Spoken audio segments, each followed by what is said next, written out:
வணக்கம். டான் தமிழொலியின் இரவு நேர பிரதான செய்தி அறிக்கையோடு இணைந்திருக்கும் நான் ஜெகநாதன் சஜித். முதலில் தலைப்புச் செய்திகள்.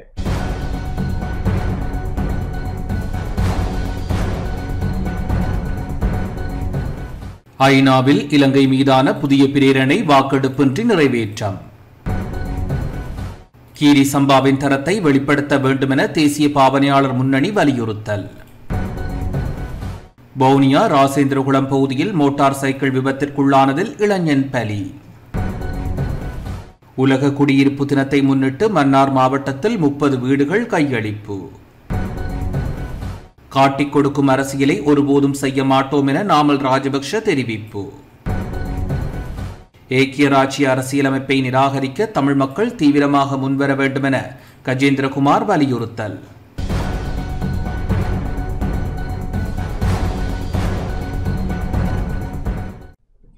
தொடர்வது முதன்மை செய்தி.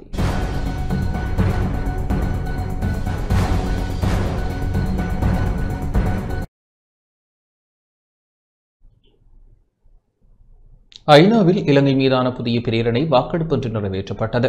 இலங்கை தொடர்பாக ஐக்கிய நாடுகளின் மனித உரிமை பேரவையில் இறுதியாக இன்று சமர்ப்பிக்கப்பட்ட பிரேரணை வாக்கெடுப்பின்றி நிறைவேற்றப்பட்டுள்ளது. இலங்கையில் நல்லிணக்கம், பொறுப்புக்கூறல் மற்றும் மனித உரிமைகளை மேம்படுத்தல் எனும் தலைப்பில் பிரிட்டன் தலைமையிலான இணை அனுசரணை நாடுகளால் இந்த பிரேரணை சமர்ப்பிக்கப்பட்டது. ஏற்கனவே கடந்த மாத ஆரம்பத்தில் இந்த பிரேரணையின் முதலாவது வரைவு சமர்ப்பிக்கப்பட்டது. பின்னர் அதில் பல திருத்தங்கள் செய்யப்பட்டன. அந்த வகையில் திருத்தப்பட்ட இறுதி வரைவு இன்று சமர்ப்பிக்கப்பட்டு இன்றைய தினமே வாக்கெடுப்பின்றி நிறைவேற்றப்பட்டது. இலங்கை மீதான மனித உரிமைகள் ஆணையாளர் அலுவலகத்தின் அதிகாரத்தை நீடிக்கும் தீர்மானத்திற்கு அதனை இன்று முன்வைத்த பிரதான 5 நாடுகளும் மேலாக 22 நாடுகள் இணை அனுசரணை வழங்கியிருந்தன.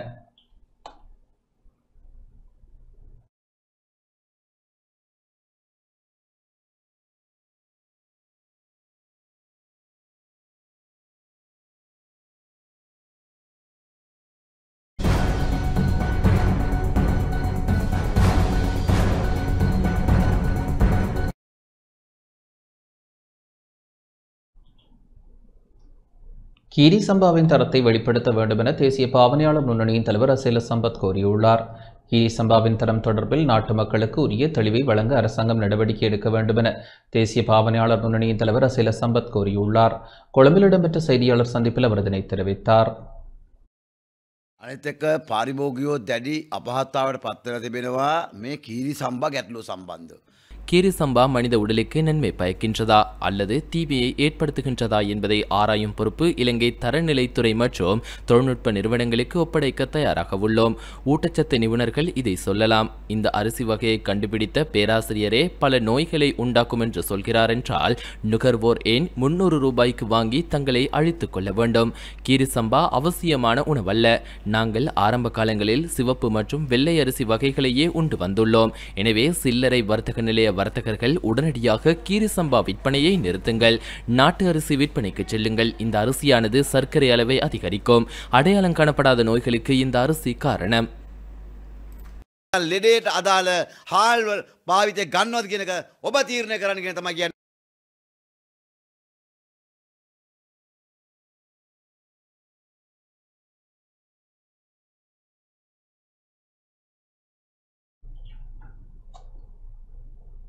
ஜனாதிபதிக்கான பாரியளவு நிதி ஒதுக்கீட்டுக்கான காரணத்தை ஜனாதிபதி வெளிப்படுத்த வேண்டும் என நாடாளுமன்ற உறுப்பினர் தயாஸ்ரீ ஜெயசேகர தெரிவித்துள்ளார்.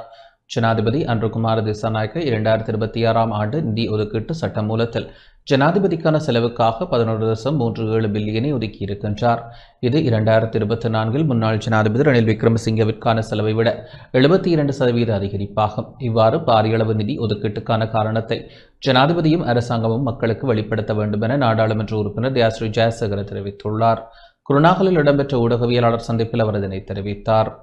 2024ஆம் ஆண்டு நிதி ஒதுக்கீட்டு சட்டமூலத்தில் முன்னாள் ஜனாதிபதி ரணில் விக்ரமசிங்கவிற்கான செலவுகள் 6.6 பில்லியன் ரூபாவாகும்.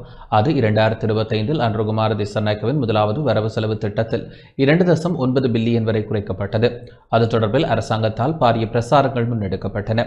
ஆனால் தற்பொழுது நாடாளுமன்றத்தில் சமர்ப்பிக்கப்பட்டுள்ள 2026ஆம் ஆண்டுக்கான நிதி ஒதுக்கீட்டு சட்டமூலத்தில் அது 11.37 பில்லியனாக உயர்வடைந்துள்ளது. 2024 ரணில் விக்ரமசிங்கவிற்காக ஒதுக்கப்பட்டிருந்த நிதியை விட இது 72% அதிகரிப்பாகும். ஆட்சியை பொறுப்பேற்ற பின்னர் சில வேலை திட்டங்களை முன்னெடுத்து செல்வதற்கு தமக்கு குறிப்பிட்ட அளவு நிதி தேவை ஏற்படும் என்பதை இப்போதாவது ஜனாதிபதி அன்ருகுமார திசாநாயக்க புரிந்து கொண்டிருப்பார் என நம்புகின்றோம். 2024 பிரதமருக்கான நிதி ஒதுக்கீடு 1.15 பில்லியன்களாகும். 2025 இது 1.17 பில்லியனாக அதிகரிக்கப்பட்டது. 2026க்காக நிதி ஒதுக்கீடு 0.9 பில்லியனாக குறைவடைந்துள்ளது. இதற்காக பிரதமருக்கு நன்றி தெரிவித்துக் கொள்கின்றோம். ஆனால் ஜனாதிபதிக்கான நிதி ஒதுக்கீடு ஓராண்டுகள் சுமார் 6 பில்லியன் ரூபாவால் அதிகரிக்கப்பட்டுள்ளது. இதற்கு ஜனாதிபதியின் பதில் என்ன? கடந்த காலங்களில் ஜனாதிபதிகளுக்கு நிதி ஒதுக்கப்பட்ட போது அவற்றை கடுமையாக விமர்சித்த ஜேவிபியினர் இப்போதாவது யதார்த்தத்தை புரிந்து கொள்ள வேண்டும். தமது சட்டைப்பைகளை நிரப்பிக் கொள்வதற்காக எந்த ஒரு ஜனாதிபதியும் நிதியை ஒதுக்கிக் கொள்வதில்லை. அது மாத்திரமன்றி கடந்த காலங்களில் நிதியமைச்சு ஜனாதிபதியின் கீழ் இருப்பது முற்றிலும் தவறு என இவர்கள் கூறினர். ஆனால் இன்று என்ன நடந்திருக்கிறது? பொருளாதாரம் தொடர்பில் நிபுணத்துவம் அற்ற ஜனாதிபதி அன்ருகுமார தற்பொழுது நிதியமைச்சை தம்பசப்படுத்தி தனக்கேற்றவாறு நிதி ஒதுக்கீடுகளை செய்து கொண்டிருக்கின்றார். இவ்வாறான செயற்பாடுகளுக்கு ஜனாதிபதியும் அரசாங்கமும் நிச்சயம் பதிலளிக்க வேண்டும் என தயாஸ்ரீ ஜெயசேகர தெரிவித்துள்ளார்.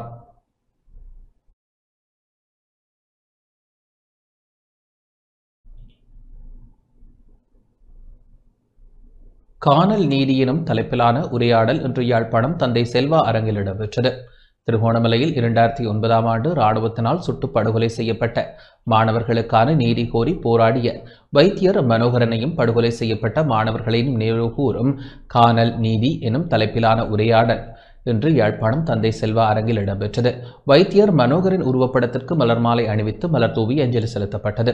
இந்நிகழ்வில் நாடாளுமன்ற உறுப்பினர் கஜேந்திரகுமார் பொன்னம்பலம், அரசியல் ஆய்வாளர் மா நிலாந்தன், அரசியல் செயற்பாட்டாளர் இ ரஜீவ்காந்த், பத்திரிகையாளர் ஆ நிக்சன், யாழ்ப்பாண பல்கலைக்கழக அரசறிவியல் தலைவர் தி விக்னேஸ்வரன், ஐக்கிய சோசலிச கட்சியைச் சேர்ந்த சட்டத்திரணி ஸ்ரீநாத் பெரேரா, முன்னாள் நாடாளுமன்ற உறுப்பினர் ஸ்ரேஷ் பிரேமச்சந்திரன் மற்றும் அரசியல் செயற்பாட்டாளர்கள், பல்கலைக்கழக மாணவர்கள் பங்கேற்றனர். உண்மையில் இந்த சாட்சியங்கள் வரலாறு ஒரு இனத்தின் எதிர்கால அரசியலுக்கான வரைபடமாக இருக்க வேண்டும். நாங்கள் வெறுமனே ஒரு நினைவேந்தல், ஒரு அஞ்சலி என்பதுடன் மட்டுப்படுத்தாமல் அந்த வரைபடத்தின் ஊடு பயணிப்பதினூடே மட்டும் அந்த இனம் விடுதலையை அடையும். சாட்சியங்கள் அழிக்கப்படுகின்றன, சாட்சியங்கள் அழிந்து கொண்டிருக்கின்றன. இந்த சாட்சியங்களை நாங்கள் பாதுகாக்க வேண்டியது எங்கள் அனைவருடைய கடமை. நீதி கோருகின்ற அந்த பயணம் ஒரு சாதாரண பயணமாக இருக்காது. மிகவும் கரடுமுரடாகவும் கடினமானதாகவும் இருக்கும். ஆன போதிலும் அந்த பாதையினூடே பயணிப்பதன் மூலம் மாத்திரமே ஒரு இனத்தின் விடுதலை சாத்தியப்படும். வடகிழக்கு என்கின்ற உணர்வு அனைவருக்குள்ளும் வர வேண்டும். எங்களுடைய மாவட்டங்கள் இல்லை, இது வடகிழக்கு தமிழர்கள், அவர்களுடைய பிரச்சனை, அவர்களுடைய தனித்துவமான இன ரீதியாக அவர்களுக்கு நிகழ்ந்த பிரச்சனை. எனவே இதை வெறுமனே மாவட்டத்திற்குள் நாங்கள் அடக்கக்கூடாது. எங்கு என்ன நடந்தாலும் எங்களுடைய மக்களின் பிரச்சனைகளை நாங்கள் பேச வேண்டியது காலத்தின் கட்டாயம். எனவே ஏதோ ஒரு வழியில் எங்களுடைய நீதி கேட்கின்ற விடயங்கள், எங்களுடைய இன விடுதலைக்கான போராட்டங்கள் தொடர வேண்டும். இன அழிப்பு தொடர்பான அல்லது இந்த சர்வதேச நீதியை நோக்கிய விவகாரங்களே அது அரசியலுக்குள்ளே உட்படுத்தாமல் அதை ஒரு எங்களுடைய கூட்டுரிமையாக கருதி அதை ஒரு தனிப்பட்ட முறையில் செயல்படுத்த முடியும். கட்சி அரசியலுக்கு அப்பால் செயல்படுத்த முடியும். ஆகவே இந்த கட்சி அரசியலை கடந்த ஒரு செயல்பாட்டுக்கு வந்துதான் இந்த சர்வதேச நீதியை கேட்க வேண்டுமே தவிர இந்த கட்சி அரசியலுக்குள்ளே இருந்து கொண்டு நாடாளுமன்றத்துக்குள்ளே இருந்து கொண்டு நாங்கள் நீதியை கேட்பது என்பது வேடிக்கையான ஒரு விஷயம். 2009ஆம் ஆண்டுக்கு முதல் நாங்கள் ஒரு சூடுசுரணை உள்ள ஒரு தனித்துவமான இனமாக உலக நாடுகளால் பார்க்கப்பட்டாங்க. 2009ஆம் ஆண்டுக்கு பிறகு சூடுசுரணையற்ற என்ன செய்தாலும் ஒரு மாற்று எதிர்வினை ஆற்றாத ஒரு பசிவு நிலையில் இருக்கக்கூடிய ஒரு தேவையில்லாத பூமியில் தேவையில்லாத ஒரு மனித இனமாக நாங்கள்லாம் இருக்கிறோம். தமிழர்கள், இலங்கையில் இருக்கிற தமிழர்கள்லாம் இருக்கிறோம். முதலாங்கட்ட இளப்போரில் இந்தியா எங்களுக்கு பயிற்சி தருகிறது. அதே இந்தியாவோடு அடுத்த கட்டம் போர் வருகிறது. எங்கட ரத்தம் இந்தியாண்ட கையிலையும் இருக்கு. எங்கட ரத்தத்தை வைக்க இந்தியா ஒரு உடன்படிக்கை எழுதிட்டு அந்த உடன்படிக்கையின்படி அம்பாந்தோட்டையிலும் கொழும்பிலும் சீனா இருக்க முடியாது. சீனா வந்துட்டு இன்றைக்கு அந்த உடன்படிக்கை காலாவதி ஆயிட்டு, அந்த உடன்படிக்கை இறந்து போயிட்டு. ஆனால் அந்த உடன்படிக்கையின் வாலாக இருக்கிற 13 காவை பார்க்குறோம். மனித உரிமை பேரவைக்குள்ளே தமிழ் மக்களுடைய பொறுப்பு கூறல் முடக்கப்பட்டு இருக்கின்ற வரைக்கும் தமிழ் இன அழிப்பு வெறுமனே இந்த சர்வதேச வல்லரசுகளுடைய கருவியாக மட்டும்தான் பயன்படுத்தப்படும். கட்சிகளுக்கு அப்பாற்பட்ட ஒரு கட்டமைப்பு உருவாக்கப்படணும்னதில் மாற்று கருத்து கிடையாது. அவ்வகையான ஒரு முயற்சிக்கு எங்களுடைய முழு ஒத்துழைப்பும் நிச்சயமாக இருக்கும். நாங்கள் ஒரு தேவையற்ற அரங்கிலே எங்களுடைய விவகாரங்களை வலியுறுத்தி கொண்டு இருக்கிற வரைக்கும் உண்மையிலே நடைபெற்ற இனப்படுகொலைக்கு நீதி கிடைக்கப் போவதில்லை. அந்த தேவையற்ற அரங்கு மிக முக்கியமாக எங்களுக்கு கண்ணுக்கு முன்னால் இன்றைக்கு இருக்கிறதாக இருந்தால் அது மனித உரிமை பேரவை.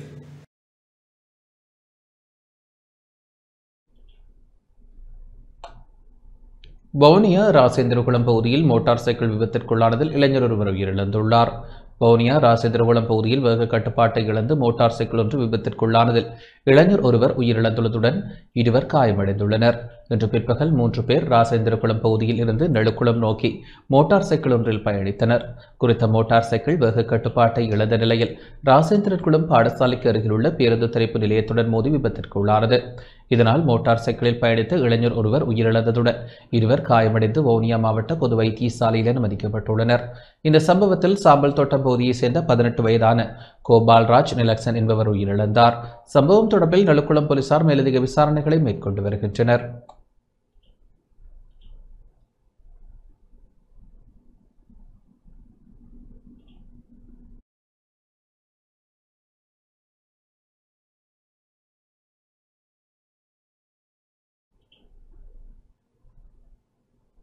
நாட்டின் இருவேறு பகுதிகளில் நேற்று இடம்பெற்ற வாகன விபத்துகளில் இருவர் உயிரிழந்ததாக போலீசார் தெரிவித்துள்ளனர். பெங்கிரிய போலீஸ் பிரிவின் தலபுத்த வீதியில் குருலுவெவ பகுதியில் மோட்டார் சைக்கிள் கட்டுப்பாட்டை இழந்து வீதியை விட்டு மின்சார தூணில் மோதியதில் படுகாயமடைந்த இருவர் பிளியாப்பட்டிய வைத்தியசாலையில் அனுமதிக்கப்பட்ட நிலையில் சிகிச்சை பலனின்றி ஒருவர் உயிரிழந்தார். உயிரிழந்தவர் நாகொல்லகொடவை சேர்ந்த 23 வயதான இளைஞர் என தெரிய வந்துள்ளது. மாத்திரை திசமஹாராம வீதியில் தந்தனிய பகுதியில் முச்சக்கர வண்டியொன்று சாரதியின் கட்டுப்பாட்டை இழந்து எதிர்த்து செயல்வந்த பேருந்தில் மோதியதில் பெண் ஒருவர் உயிரிழந்தார். மொரகொல்லாகமுவை சேர்ந்த 51 வயதான பெண் குறித்த விபத்தில் உயிரிழந்தார். விபத்து தொடர்பாக முச்சக்கர வண்டி சாரதி கைது செய்யப்பட்டதுடன் ஹங்கம போலீசார் மேலதிக விசாரணைகளை மேற்கொண்டு வருகின்றனர். உலக குடியிருப்பு தினத்தை முன்னிட்டு மன்னார் மாவட்டத்தில் 30 வீடுகள் கையளிக்கப்பட்டன. மன்னார் மாவட்டத்தில் ஜெமட்ட நிவகன மானிய வீட்டு திட்டத்தின் கீழ் தேசிய வீடமைப்பு அபிவிருத்தி அதிகார சபையினால் நிர்மாணிக்கப்பட்ட 30 வீடுகள் பயனாளிகளிடம் கையளிக்கப்பட்டன. நேற்று இன்றும் இவ்வாறு வீடுகள் கையளிக்கப்பட்டன. தேசிய வீடமைப்பு அதிகார சபை ஊடாக வசதியற்ற குடும்பங்களுக்கு $1 மில்லியன் செலவில் வீடுகள் அமைத்துக் கொடுக்கப்பட்டன. அதற்கமைவாக மன்னார் மாவட்டத்தில் மன்னார், நானாட்டான், முசலி, மாந்தமேற்கு மற்றும் மடு ஆகிய 5 பிரதேச செயலக பிரிவுகளில் இருந்தும் தலா 6 பயனாளிகள் வீதம் 30 பயனாளிகள் தெரிவு செய்யப்பட்டு வீடுகள் அமைக்கப்பட்டன. வீடுகளை அமைக்க தேசிய வீடமைப்பு அபிவிருத்தி அதிகார சபையினால் $1 மில்லியன் நிதி ஒதுக்கீடு செய்யப்பட்ட நிலையில் பயனாளிகள் மேலதிக நிதியை செலவு செய்து புதிய வீட்டை அமைத்துள்ளனர். இவ்வாறு அமைக்கப்பட்ட வீடு ஒன்று இன்று காலை மன்னார் மாவட்ட தேசிய வீடமைப்பு அபிவிருத்தி அதிகார சபையின் முகாமையாளர் AM இப்ராஹிம் தலைமையில் திறந்து வைக்கப்பட்டது. இந்நிகழ்வில் தேசிய மக்கள் சக்தியின் நாடாளுமன்ற உறுப்பினர் மா ஜெகதீஸ்வரன், பிரதேச செயலாளர்கள், திட்டமிடல் அதிகாரி, மன்னார் மாவட்ட தேசிய வீடமைப்பு அபிவிருத்தி அதிகார சபை பணியாளர்கள் பங்கேற்றனர். அரசாங்கத்தின் பிரதான கடமை வீடற்றவர்களுக்கு வீடு வழங்குவது. நிச்சயமாக எங்களுடைய ஆட்சி காலத்தில் கணிசமான, அதாவது குறிப்பிடத்தக்க 190% வகையிலான வீடற்ற மக்களுக்கான வீடுகளை வழங்குவது எங்களது பிரதான கொள்கையிலே ஒன்று. அந்த வகையிலே வர இருக்கின்ற வருடம் வடக்கு கிழக்கு பகுதியிலே 2000க்கும் மேற்பட்ட வீடுகள் ரூபாய் 15 லட்சம் செலவிலே அமைக்கப்பட இருக்கின்றன. அது மட்டுமல்லாமல் தேசிய வீடமைப்பு அபிவிருத்தி அதிகார சபையினாலும் கிராமங்கள் தோறும் ஒவ்வொரு வீடுகளை வழங்குகின்ற வேலை திட்டமும் இடம்பெற இருக்கின்றது. அதன் மூலமாக நான் நினைக்கின்றேன் மன்னார் மாவட்டத்திலே கிட்டத்தட்ட 153 வீடுகள் வருகின்ற வருடத்தில் வழங்கக்கூடியதாக இருக்கும். இதைவிட இந்திய அரசாங்கத்தின் உதவியுடன், அதே போல் சீன அரசாங்கத்தின் உதவியுடனும் வீடு திட்டங்கள் அமையப்பெற இருக்கின்றன. எங்களை பொறுத்தவரையிலே மிகவும் மனிதனுடைய அடிப்படை தேவைகளிலே பிரதானமான ஒன்றாக இந்த வீடு அல்லது உறைவிடம் காணப்படுகின்றது. கடந்த காலங்களிலே உங்களுக்கு தெரியும், சஜித் பிரேமதாசாவின் காலப்பகுதியிலே அரசியல் நோக்கங்களுக்காக தேர்தலை மையப்படுத்தி பல மக்களுக்கு ஏமாற்றுகின்ற வகையிலே வீட்டு திட்டங்கள் வழங்கப்பட்டு அத்திவாரத்துடன் இருக்கின்றன. சில இடங்களில் அத்திவாரம் கூட மண் மேவி இப்போது கட்டாந்தரையாக காணப்படுகின்றன. அவ்வாறு அல்லாமல் அரசியல் நோக்கங்களுக்கு அப்பால் அல்லது தேர்தலுக்கு அப்பால் சென்று நாங்கள் எங்களுடைய அரசாங்கம் மக்களுக்கு இந்த பணியை செவ்வனே செய்ய வேண்டும் என்ற நோக்கிலே நாங்கள் இந்த செயற்பாட்டை செய்து இருக்கின்றோம்.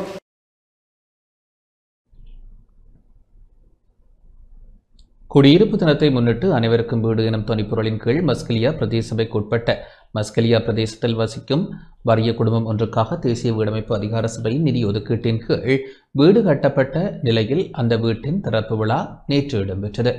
நேற்று காலை 11 மணிக்கு உரிய குடும்பத்தினருக்கு உத்தியோகபூர்வமாக நுவரெலியா மாவட்ட நாடாளுமன்ற உறுப்பினர் கிருஷ்ணன் கலைச்செல்வியினால் வீடு கையளிக்கப்பட்டது. மஸ்கலியா பிரதேச சபை தவிசாளர் கந்தையா ராஜ்குமார், பிரதேச அமைப்பாளர்கள், பொதுமக்கள் என பலரும் இந்நிகழ்வில் பங்கேற்றனர்.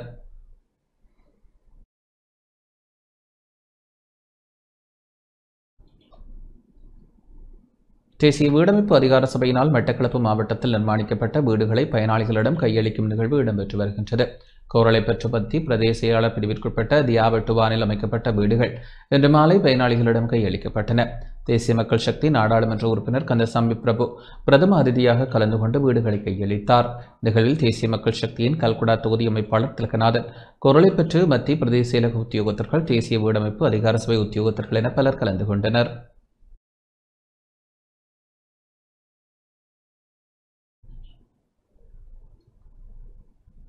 உங்களுக்கு நாடு நாட்டிற்கு எதிர்காலம் என்ற தேசிய திட்டத்திற்கு மட்டக்களப்பு ஊராவூர்பற்று பிரதேச செயலாளர் பிரிவில் அமைக்கப்பட்ட 4 வீடுகளை நாடாளுமன்ற உறுப்பினர் கந்தசாமி பிரபு இன்று பயனாளிகளிடம் கையளித்தார்.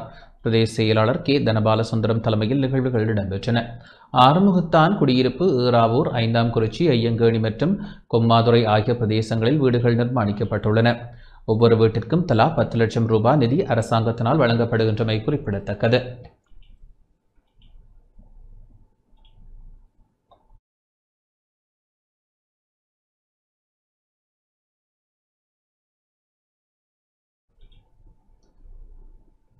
உலக சுற்றுலா தின நிகழ்வு இன்று கிளிநொச்சி பசுமை பூங்காவில் இடம்பெற்றது. வடக்கு மாகாண சுற்றுலா பணியகமும் கிளிநொச்சி மாவட்ட செயலகமும் இணைந்து ஏற்பாடு செய்த உலக சுற்றுலா தின நிகழ்வு இன்று கிளிநொச்சி பசுமை பூங்காவில் இடம்பெற்றது. சுற்றுலா தினத்தின் நிலைபெறான மாற்றம் என்ற தொனிப்பொருளில் நிகழ்வு இடம்பெற்றது. நிகழ்வுக்கு முன்னதாக பண்பாட்டு பவனி காக்கா கடைச்சந்தியில் இருந்து பசுமை பூங்கா வரை முன்னெடுக்கப்பட்டது. வடக்கு மாகாண சுற்றுலா பணியக தலைவர் பத்திநாதன் தலைமையில் இடம்பெற்ற நிகழ்வில் பிரதம விருந்தினராக கிளிநொச்சி மாவட்ட அரசாங்க அதிபர் எஸ் முரளிதரன் பங்கேற்றார். கௌரவ விருந்தினராக கரைச்சி பிரதேச சபை தவிசாளர் அருணாச்சலம் வேளமாலிகிதன் பங்கேற்றதுடன் சிறப்பு விருந்தினராக மாவட்ட மேலதிக அரசாங்க அதிபர் நலாயினி இன்பராஜ் பங்கேற்றார். இந்நிகழ்வில் கிளிநொச்சி மாவட்ட செயலக திட்டமிடல் பணிப்பாளர் எஸ் மோகனபவன், கரைச்சி பிரதேச செயலாளர் த முகுந்தன், பச்சிலைப்பள்ளி பிரதேச செயலாளர் த ஜெயசீலர், கண்டாவளை பிரதேச செயலாளர் டி பிருந்தாகரன், பூநகரி பிரதேச செயலாளர் வி ஆயக்குலன், உள்ளூராட்சி உதவி ஆணையாளர் பி சத்யராகவன் ஆகியோர் பங்கேற்றனர்.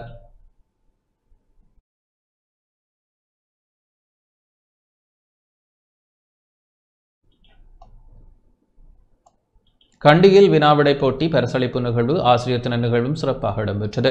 கண்டி தமிழ் வர்த்தக சங்கம், மத்திய மாகாண கல்வித் திணைக்களம் ஆகியன இணைந்து பாடசாலை மாணவர்களுக்கிடையே நடாத்திய வினாவிடை போட்டிகளுக்கான பரிசளிப்பு நிகழ்வும், பாடசாலை மாணவர்களுக்கான மடிக்கணினிகள் வழங்கி வைக்கும் நிகழ்வும் சர்வதேச ஆசிரியர் தினமான இன்று கண்டி இந்து கலாசார திணைக்களத்தில் கண்டி தமிழ் வர்த்தக சங்க தலைவர் பி குமாரதாஸ் தலைமையில் இடம்பெற்றது.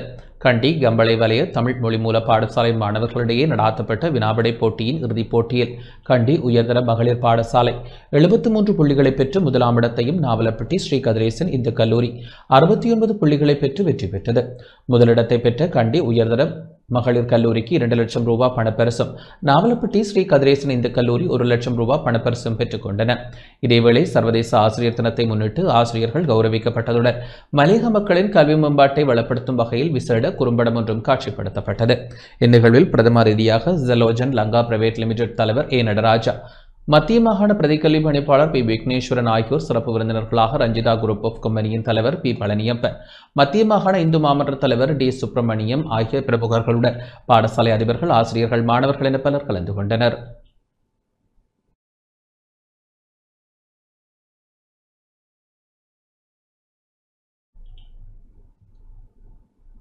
தொழிற்சங்க நடவடிக்கையை தீவிரப்படுத்தப் போவதாக இலங்கை மின்சார சபை பொறியியலாளர்கள் சங்கம் தெரிவித்துள்ளது. இலங்கை மின்சார சபை பொறியாளர்கள் சங்கம் இன்று முதல் தமது தொழிற்சங்க நடவடிக்கையை தீவிரப்படுத்தப் போவதாக தெரிவித்துள்ளது. அதன்படி மின்சார சபையின் சிரேஷ்ட அதிகாரிகளுடன் மேற்கொள்ளப்பட்டு வரும் பணிகள் இன்று முதல் நிறுத்தப்படும் என அதன் செயற்குழு உறுப்பினர் தனுஷ் கபராக்கிரம தெரிவித்தார். தங்கள் கோரிக்கைகள் நிறைவேற்றப்படாவிட்டால் எதிர்காலத்தில் கடுமையான தொழிற்சங்க நடவடிக்கையில் ஈடுபடுவோம் என அவர் எச்சரித்துள்ளார். இதேவேளை மீண்டும் ஒருமுறை மின்சார கட்டணத்தை அதிகரிக்கும் அரசாங்கத்தின் திட்டத்திற்கு எதிர்ப்பு தெரிவிப்பதாக மின்சார பயனாளிகள் சங்கம் தெரிவித்துள்ளது. இலங்கை மின்சார சபை புதிய ஊழியர் சங்கமும் இந்நடவடிக்கைக்கு எதிர்ப்பு வெளியிட்டுள்ளது. மேலும் மின்சார கட்டணங்கள் அதிகரிக்கப்பட்டால் அது கட்டுமான துறைக்கு கடுமையான சிக்கலை ஏற்படுத்தக்கூடும் என தேசிய கட்டுமான தொழிற்சங்கம் சுட்டிக்காட்டியுள்ளது.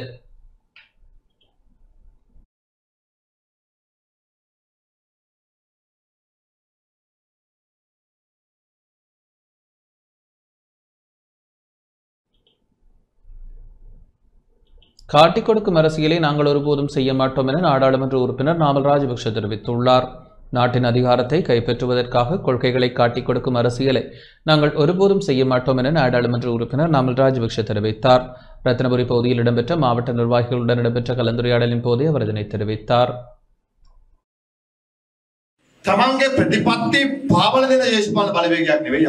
தேர்தலில் வெற்றி பெற்றாலும் தோல்வியடைந்தாலும் நாங்கள் எங்கள் கொள்கையை பாதுகாத்துள்ளோம். தேர்தலில் வெற்றி பெறுவதற்காக சில அரசியல் கட்சிகள் தங்களது கொள்கைகளை மாற்றிக் கொண்டுள்ளன, பொய் கூறுகின்றனர். அவர்களின் நோக்கம் தேர்தலில் வெற்றி பெறுவது மாத்திரமே. கட்சியை கட்டியெழுப்புவதோ மக்களுக்கு சேவை செய்வதோ அல்லது நாட்டை அபிவிருத்தி செய்வதோ எந்த தேவையும் இல்லை. கட்சி சீரழிந்துவிடும், அரசாங்கம் வீழ்ச்சி அடையும். எனவேதான் கட்சி என்ற ரீதியில் நாங்கள் மக்களை ஏமாற்ற நினைப்பதில்லை. எங்களால் செய்ய முடிந்தவற்றை சொல்ல வேண்டும், அதேபோல் செய்ய முடியாதவற்றையும் கூற வேண்டும். இதுவரை 13ஆம் திருத்த சட்டத்தை தருகிறோம் என்று கூறிய இவரும் இதுவரை மாகாண சபை தேர்தலை நடத்தவில்லை. மஹிந்த ராஜபக்ஷ மாத்திரமே வடக்கில் மாகாண சபை தேர்தலை நடத்தினார். அதற்கு முன்னர் இருந்த ஜனாதிபதிகளுக்கும் யுத்தம் காரணமாக மாகாண சபை தேர்தலை நடத்த முடியாமல் போனது. யுத்தத்தை நிறைவு செய்து கொடுத்த பின்னரும் கூட 3 ஜனாதிபதிகளுக்கும் மாகாண சபை தேர்தலை நடத்த முடியாமல் போனது. ත්‍රස්තවාදය අවසන් කළ දීලත් මහින්ද රාජපක්ෂ ජනාධිපතිතුමාගෙන් පස්සේ ආපු ජනාධිපතිවරු 3 දෙනෙක්ට කරගන්න බැරි. ராஜபக்ஷர்கள் ஒருபோதும் திருந்த மாட்டார்கள் என ஃபீல்டு மார்ஷல் சரத் பொன்சேகா தெரிவித்தார். நிகழ்வொன்றில் கலந்து கொண்டு உரையாற்றும் போதே அவர் இதனை குறிப்பிட்டார். මීට කලින් තිබුණ ඕනම රජයකට වඩා මේ රජය 10 ගුණයක් හොඳයි. මොකද අඩු ගානේ මේ රජයට කොන්ද පණ තියෙනවා දූෂිතව ආරක්ෂා නොකරින්. குற்றவாளிகளை பாதுகாக்காமல் இருப்பதற்கு இந்த அரசாங்கத்திற்கு முதுகெலும்புள்ளது. குற்றம் செய்தவர் பணபலத்தை பயன்படுத்தி பின்வாசல் வழியாக தப்பிச் செல்வதற்கு இதற்கு முன்னர் சந்தர்ப்பம் காணப்பட்டது. ஆனால் இந்த அரசாங்கம் வந்தவுடன் பின்வாசலை மூடிவிட்டனர். எனவே குற்றவாளிகளுக்கு எங்கும் தப்பிச் செல்ல முடியாது. அதேபோல சட்ட நடவடிக்கை எடுப்பதற்கான முயற்சியையும் மேற்கொண்டு வருகின்றனர். எனவேதான் 100க்கு 100% அது முழுமை பெறாமல் இருந்தாலும் ஏற்கனவே இருந்த அரசாங்கங்களை விடவும் 1000 மடங்கு இந்த அரசாங்கம் சிறந்தது என்று நான் கூறுகிறேன். இந்த ஊழல்வாதிகளை சர்வதேச ரீதியில் கொண்டு சென்று நிர்வகிப்பது ராஜபக்சர்கள். அப்பா, மகன், அண்ணன், தம்பி, மாமா எல்லோரும் இணைந்து இந்த ஊழல் வலையமைப்பை நிர்வகிக்கின்றனர். இதன் காரணமாகத்தான் நாட்டில் ஊழல் மோசடிகள் எல்லையை கடந்து சென்றுள்ளன. அவ்வளவு ஏன், இவர்களின் ஊழல் மோசடியை வெளிக்கொணர்ந்தால் புறக்கோட்டையில் உள்ள ஒரு கருவாடு வர்த்தகர் கூட சிக்கிக் கொள்வார். நாட்டுக்கு கிழங்கு இறக்குமதி செய்யும் வர்த்தகர் அல்லது பருப்பு இறக்குமதி செய்யும் வர்த்தகர் இருப்பாராயின் அவர்களும் இந்த ஊழல்வாதிகளின் வலையமைப்புக்குள் சிக்கிக் கொள்வர்.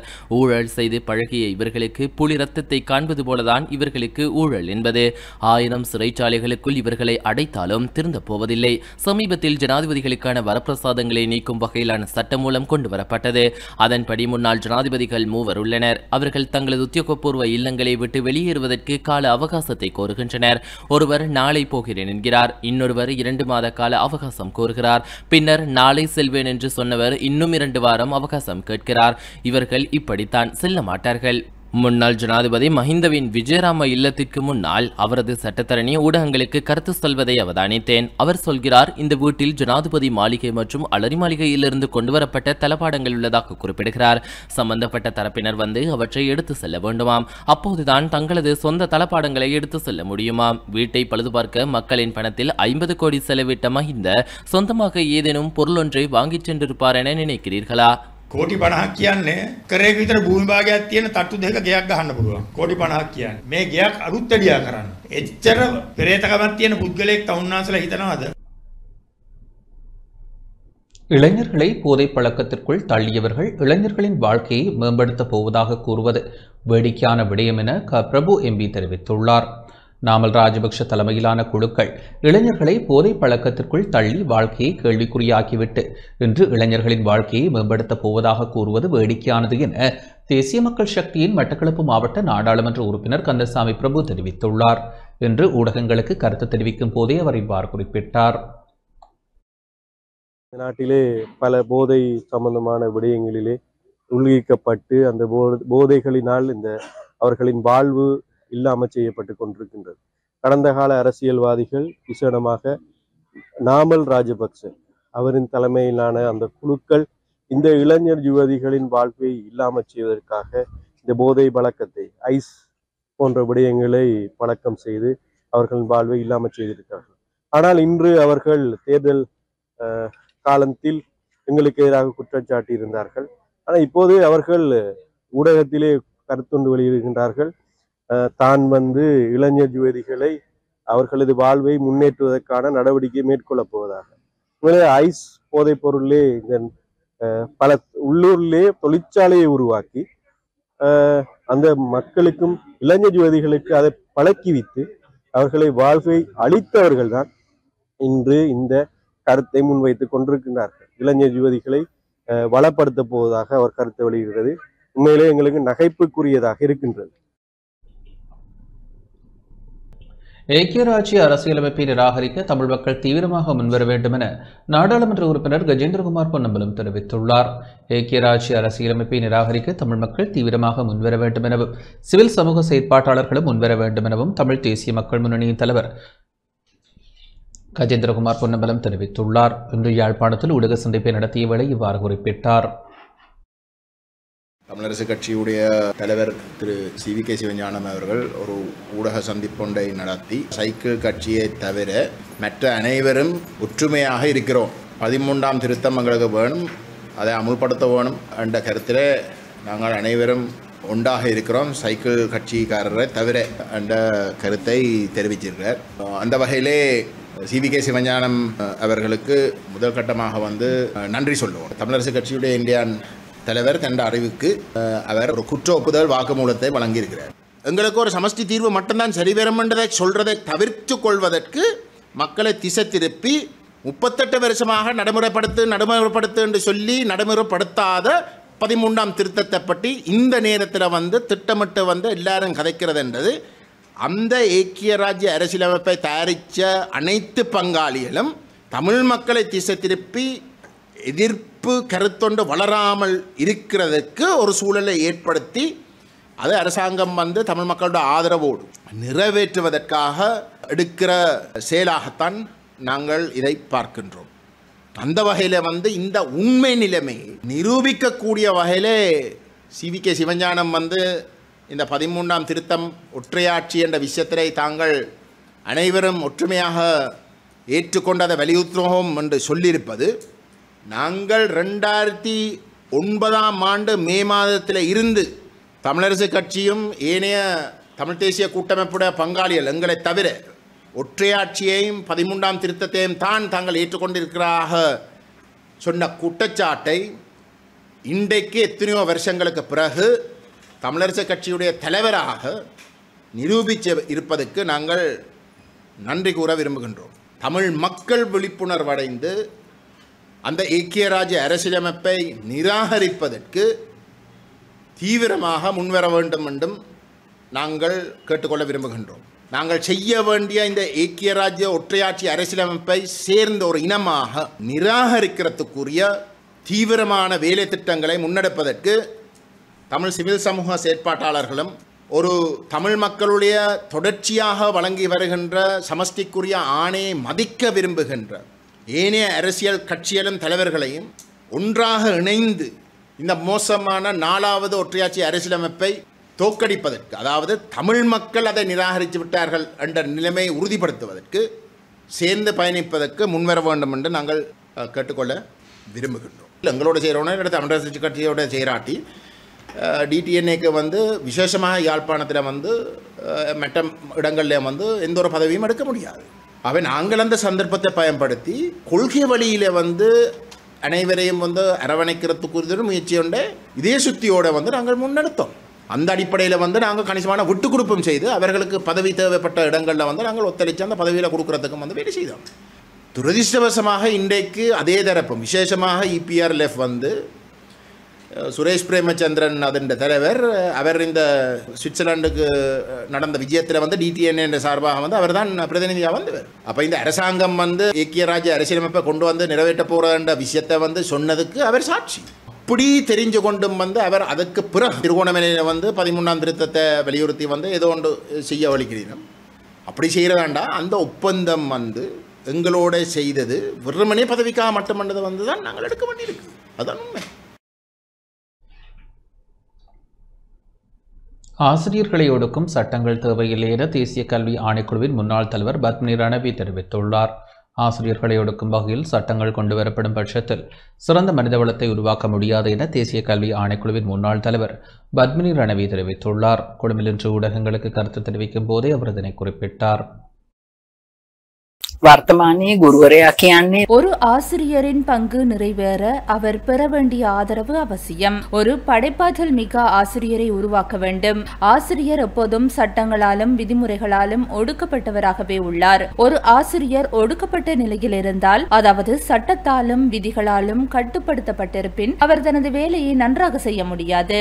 எனவே ஆசிரியர் ஒரு சுதந்திரமான மனதுடன் மகிழ்ச்சியாக பணியாற்ற அவருக்கு வாய்ப்பு அளிக்கப்பட வேண்டும். ஒரு ஆசிரியரின் பங்கு என்பது மனித வளத்தை உருவாக்குவதாகும். நாட்டிற்காக மனித வளத்தை உருவாக்க ஆசிரியரை சுற்றி வேலியை கட்ட முடியாது. ஏனெனில் சில நேரங்களில் ஆசிரியர்கள் மாணவர்களுக்கு விழிப்புணர்வை ஏற்படுத்துவதற்காக சில நடவடிக்கைகளை எடுக்க வேண்டியதாயிருக்கும்.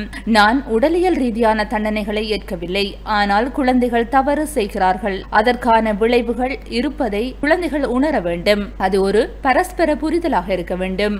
உடலியல் ரீதியான தண்டனை என்பது நம் நாட்டில் நீண்ட காலமாக தடை செய்யப்பட்டுள்ளது.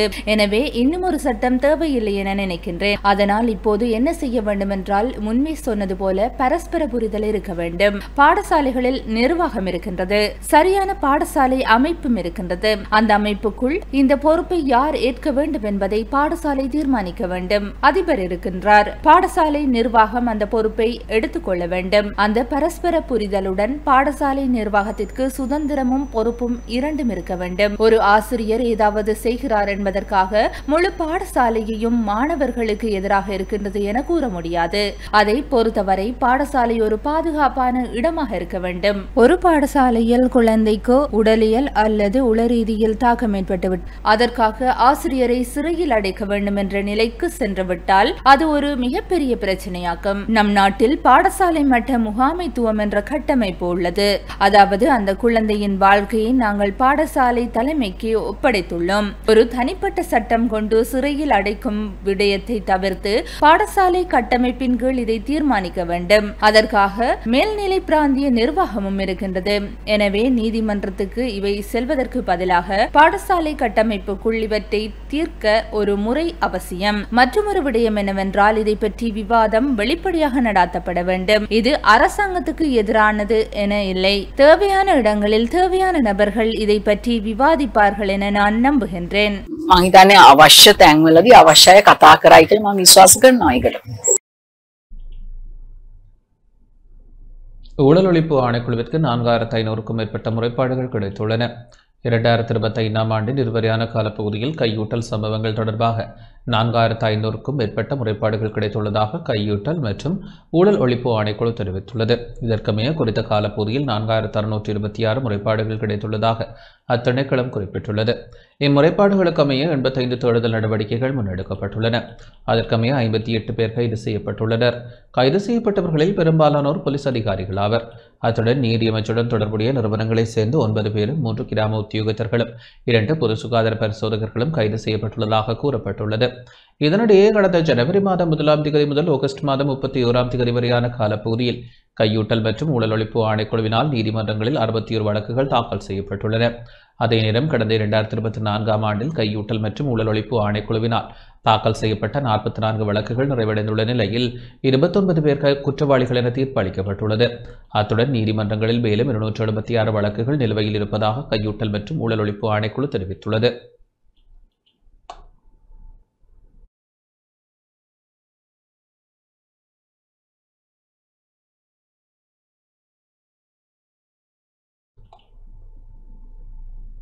யாழ்ப்பாணம் தையிட்டி விகாரைக்கு எதிராக இன்றும் போராட்டம் முன்னெடுக்கப்பட்டது. யாழ்ப்பாணம் தையிட்டி பகுதியில் அமைந்துள்ள திச விகாரைக்கு எதிராக ஒவ்வொரு பௌர்ணமி தினத்திற்கும் போராட்டம் முன்னெடுக்கப்பட்டு வரும் நிலையில் இன்றும் குறித்த போராட்டம் முன்னெடுக்கப்பட்டது. சட்டவிரோதமான முறையில் குறித்த விகாரை அமைக்கப்பட்டுள்ளதாக தெரிவித்தும் அதனை அங்கிருந்து அகற்றுமாறு கோரியும் போராட்டத்தில் ஈடுபட்டவர்கள் வலியுறுத்தியுள்ளனர்.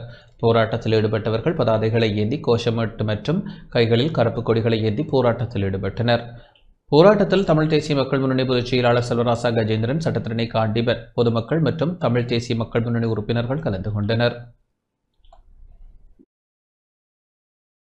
கடந்த 2024ஆம் ஆண்டு செப்டம்பர் மாதம் ஜனாதிபதி தேர்தல் நடைபெற்ற காலப்பகுதியிலே இந்த என்பிபி தரப்பினர் இந்த மக்களை சந்தித்து தாங்கள் பதவிக்கு வந்த உடனே இந்த சட்டவிரோத கட்டிடத்தை அகற்றி உங்களுக்கு இந்த காணிகளை கையளிப்போம் என்று வாக்குறுதிகளை கொடுத்திருந்தார்கள். அதற்கு பிற்பாடு நடைபெற்ற பாராளுமன்ற தேர்தல் காலப்பகுதியிலும் அந்த தேர்தலிலே போட்டியிட்ட வேட்பாளர்கள், என்பிபி சார்பிலே போட்டியிட்ட வேட்பாளர்கள் இந்த மக்களுக்கு அவ்வாறான ஒரு நம்பிக்கையை கொடுத்து இந்த மக்களுடைய ஆதரவையும் பெற்று 3 பேர் யாழ்ப்பாணத்திலே நாடாளுமன்ற உறுப்பினர்களாக தெரிவு செய்யப்பட்டிருந்தார்கள். ஆனால் இன்று அவர்கள் பதவியேற்று 1 வருடம் கடந்துள்ள நிலையில் இன்று வரை அந்த காணியை விடுவிப்பதற்கான எந்த நடவடிக்கைகளும் மேற்கொள்ளப்படவில்லை. அங்கே சட்டவிரோதமாக தங்கியிருக்கின்ற பிக்கு உள்பகுதியிலே இரகசியமாக கட்டுமானங்களை செய்து கொண்டிருக்கின்றார். அது மட்டுமல்லாமல் இந்த தாங்கள் இதுக்கு முந்தி இருந்த அரசாங்கங்கள் இனவாதமாக செயல்பட்டதனால்தான் தமிழ் மக்களுக்கும் இவ்வளவு பாதிப்புகள் ஏற்பட்டது என்றும், தாங்கள் இனவாதமாக செயல்பட மாட்டோம், மதவாதமாக செயல்பட மாட்டோம், சட்டத்தை எல்லோருக்கும் சமனாக செயல்படுத்துவோம் என்று சொல்லி 1000 தடவைகள் ஊடகங்களிலும் பொதுக்கூட்டங்களிலும் சொன்ன ஜனாதிபதி அனுரகுமார திசாநாயக்க கடந்த செப்டம்பர் 1ஆம் தேதி யாழ்ப்பாணத்தில் சில அபிவிருத்தி பணிகள் என்ற போர்வையிலே இங்கு சில வேலை திட்டங்களை முன்னெடுத்த பொழுது மண்டை தீவிலே ஒரு சர்வதேச விளையாட்டு மைதானத்திற்கான அடிக்கல் நாட்டுகின்ற நிகழ்வுக்கு இங்கே சட்டவிரோதமாக திருட்டுத்தனமாக தங்கியிருக்கின்ற அந்த சட்டவிரோத பிக்குவை அழைத்து அவருக்கு ராஜ மரியாதை கொடுத்து அவரிடம் ஆசீர்வாதம் பெற்றுத்தான் அவர் அந்த அடிக்கல் நாட்டுகின்ற நிகழ்வையே நடத்தியிருக்கின்றார் என்று சொன்னால், அனுரகுமார திசாநாயக்காவுக்கும் கோட்டாபய ராஜபக்சவுக்கும் இடையிலே இந்த ஆக்கிரமிப்பு தொடர்பான விடயத்தில் மனநிலையில் எந்த விதமான மாற்றங்களும் இல்லை. இவர் இந்த பௌத்த பேரினவாதத்தினுடைய ஒரு அடிமையாகத்தான் இவரும் செயல்படுகிறார் என்பதைத்தான் நாங்கள் இதிலே புரிந்து கொள்ளக்கூடியதாக இருக்கிறது. இலங்கை தொடர்பாக ஐக்கிய நாடுகளின் மனித உரிமை பேரவையில் நகல் வரைவு வெளிவந்துள்ளதாகவும், கடந்த 13 ஆண்டுகளில் வெளிவந்த வரைவுகளில் இது மிகவும் பலவீனமானது எனவும் தமிழ் தேசிய மக்கள் முன்னணி ஆதங்கம் வெளியிட்டுள்ளது. இலங்கை தொடர்பாக ஐக்கிய நாடுகள் மனித உரிமை பேரவையின் தீர்மானம் தொடர்பாக ஊடகவியலாளர்கள் எழுப்பிய கேள்விக்கு பதிலளிக்கையில் இதனை தெரிவித்தார். ஐக்கிய நாடுகள் மனித உரிமைகள் பேரவையினுடைய தீர்மானம் நகல் வரைவு வெளிவந்திருக்கின்றது. அந்த வரைவானது இதுவரைக்கும் இந்த கடந்த 13 ஆண்டுகளிலே வெளிவந்த வரைவுகளிலே மிகவும் பலவீனமான ஒரு வரைவாக வெளிவந்திருக்கிறது என்று சொன்னால், அதற்கு இந்த சர்வதேச சமூகம் தங்களுடைய பூகோள ஆதிக்க நலன்களை மையப்படுத்தித்தான் இந்த தீர்மானத்தை அவர்கள் கொண்டு வருகின்றார்கள். இதற்கு உறுதுணையாக தமிழ் மக்களுடைய தலைமையாக இருக்கக்கூடியவர்களை பயன்படுத்துகிறார்கள்.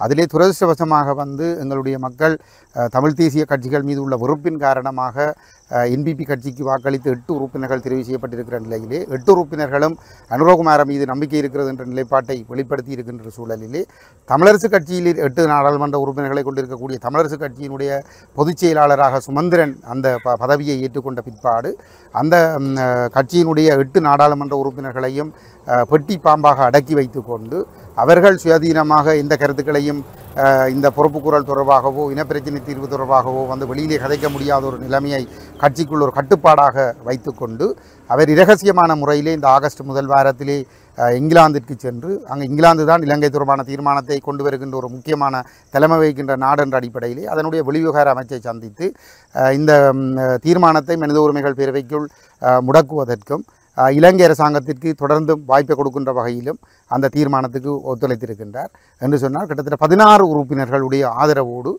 இந்த தீர்மானம் ஒரு மிக பலவீனமான ஒரு தீர்மானமாக கொண்டு வரப்படுகிறது. இவ்வாறான ஒரு நிலையிலே சர்வதேச அழுத்தங்கள் எதுவும் இல்லாத ஒரு சூழலிலே இந்த பேரினவாதிகளுக்கு இந்த இடங்களை விடுவிக்க வேண்டிய எந்த தேவைகளும் கிடையாது. பொறுப்புக்கூறல் விடயத்திலே சர்வதேச விசாரணை இல்லை, தீர்வு இன நல்லிணக்கம் என்ற விடயத்திலே வந்து ஏக்கிய ராட்சியவை தான் கொண்டு வரப்போகிறோம் என்று சொல்லி அவர்கள் தெளிவாக சுவிட்சர்லாந்திலே நடைபெற்ற கூட்டம் ஒன்றிலே சுவிட்சர்லாந்தினுடைய ஆசிய பசிபிக் பிராந்தியத்துக்கு பொறுப்பான அந்த வெளிநாட்டு ராஜதந்திரி முன்னிலையிலே அவர்கள் உறுதியளித்திருக்கிறார்கள். இந்த அவ்வாறான ஒரு தீர்வை வந்து தாங்கள் ஏற்றுக்கொள்வதற்கு தயார் என்ற நிலைப்பாட்டிலே சுமந்திரன் தொடர்ச்சியாக வந்து கருத்துக்களை சொல்லிக் கொண்டிருக்கின்றார். அதற்கு அதே போன்ற ஒரு நிலைப்பாட்டை வந்து நேற்று முன்தினம் CVK சிவஞானம் அவர்கள் சொல்லியிருக்கிறார். ஒற்றையாட்சிக்கு உட்பட்ட 13ஆம் திருத்தச் சட்டம் என்ற நிலைப்பாட்டிலே கஜேந்திரகுமார் பொன்னம்பலம் தலைமையிலான கட்சியை தவிர தாங்கள் மற்றவர்கள் எல்லோரும் ஒரு நிலைப்பாட்டில் இருக்கிறோம் என்று சொல்லி, ஆகவே பொறுப்புக்கூறல் உள்ளக விசாரணை அல்லது மனித உரிமைகள் பேரவைக்குள் முடக்கப்பட்டிருக்கிறது, தீர்வு ஒற்றையாட்சிக்குள் முடக்கப்பட்டிருக்கிறது என்றால் அரசாங்கத்திற்கு எந்த தேவையும் இல்லை. தமிழர்கள் தாயகத்தில் நடைபெறுகின்ற ஆக்கிரமிப்புகளை நிறுத்துவதற்கும் காணிகளை விடுவிப்பதற்கும் அல்லது தமிழர்களுக்கான எந்த ஒரு சமத்துவமான ஒரு சட்டத்தின் ஆட்சியை நடைமுறைப்படுத்த வேண்டும் என்ற எந்த தேவைகளும் கிடையாது. தொடர்வது வர்த்தக வாணிப செய்திகள்.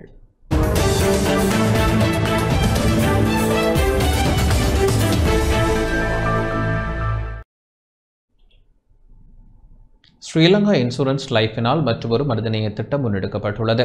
சர்வதேச சிறுவர் தினத்தை முன்னிட்டு அக்டோபர் 1ஆம் தேதி பிறந்த குழந்தைகளின் பெற்றோருக்கு ஸ்ரீலங்கா இன்சூரன்ஸ் லைஃப் ₹1 மில்லியன் பெறுமதியான இலவச காப்புறுதியை வழங்கி மற்றொரு சமூக சேவையில் கால்தடம் பதித்துள்ளது.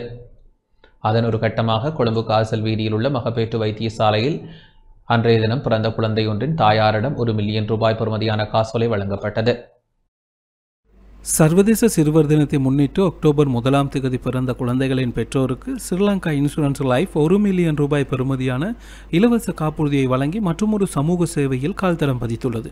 அதன் ஒரு கட்டமாக கொழும்பு காசல் வீதியில் உள்ள மகப்பேற்று வைத்தியசாலையில் அன்றைய தினம் பிறந்த குழந்தை ஒன்றின் தாயாரிடம் ₹1 மில்லியன் பெறுமதியான காசோலை வழங்கப்பட்டது. இந்த காசோலையை ஸ்ரீலங்கா இன்சூரன்ஸ் லைஃப் நிறுவனத்தின் பிரதான அதிகாரி தயாரத்ன பெரேராவினால் வழங்கப்பட்டது.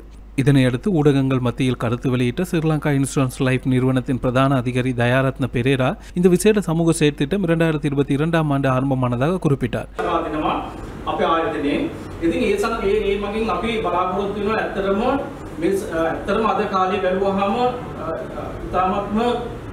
பொறுப்பான நிறுவனமாக ஸ்ரீலங்கா இன்சூரன்ஸ் லைஃப் மக்களின் முன்னேற்றத்திற்காக தொடர்ந்தும் அர்ப்பணிப்புடன் செயற்படும் நிறுவனமாகும். சமூக நலப்பணிகளை முதன்மையாக கொண்ட ஸ்ரீலங்கா இன்சூரன்ஸ் நிறுவனம் 3 பிரிவுகளாக செயற்படுகின்றன.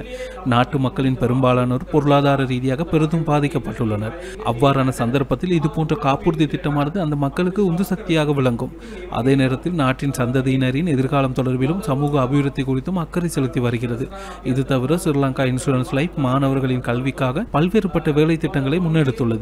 அந்த வகையில் ஸ்ரீலங்கா இன்சூரன்ஸ் லைஃப் சுபபேத்தும் என்ற புலமை பரிசில் வேலை திட்டத்தை ஆரம்பித்துள்ளது. இந்த வேலை திட்டம் 2014ஆம் ஆண்டு ஆரம்பிக்கப்பட்டது.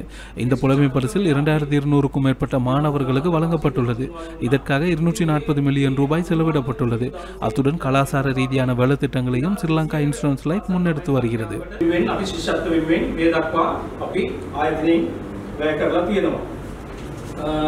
ඉතින් ඒ වගේම තමයි අපි තවත් වැඩසටහනක් තියෙනවා පාසල් පිරියද කියලා. ඉතින් ඒ වැඩසටහනෙන් අපි කරන්නේ පාසල් වල තියෙන යටිතල පහසුකම් සංවර්ධනය.